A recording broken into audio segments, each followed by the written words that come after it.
আপনি কি এখনও অনেক মোটা মোটা গ্রামার বই পড়ে ইংরেজি শেখার চেষ্টা করছেন? স্টপ রাইট দেয়ার। 2026 সালে এসে আপনি যদি এখনও এআই এর সঠিক ব্যবহার না করেন, তাহলে আপনি অন্যদের থেকে অনেক পিছিয়ে আছেন। আজ আমি আপনাদের দেখাবো কিভাবে আপনাদের পকেটে থাকা ফোনটি ব্যবহার করে কোনো টিউটর ছাড়াই এআই এর মাধ্যমে ইংরেজিতে কথা বলা শিখবেন বা ইংরেজিতে ফ্লুয়েন্টলি কথা বলতে পারবেন। চলুন শুরু করা যাক।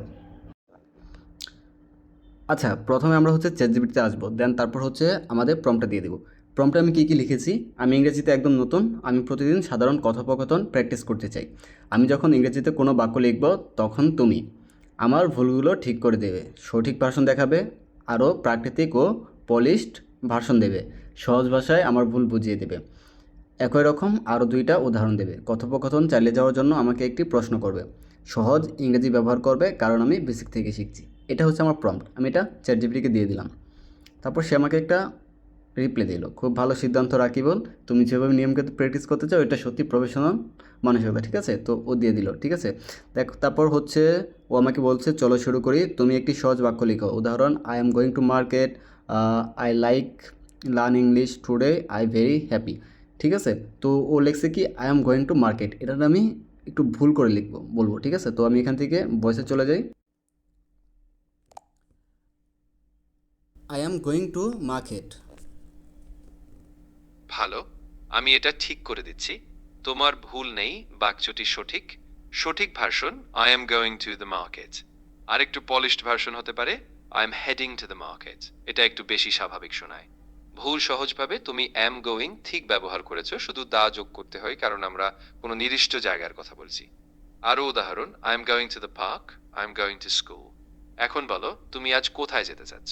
দেখছো ও কত সুন্দর করে কিন্তু পলিশ ভার্সনটা দিয়ে দিল। ঠিক আছে, তারপর আমি ওরে আরেকটা ভয়েস দিই, আই ওয়ান্ট টু গোয়িং ভালো, মাই কলেজ। ঠিক আছে, এখন আমি ঠিক করে দিচ্ছি। ভুল I am to going my college. সঠিক version I am going to my college. আরেকটু polished version I am on my way to college.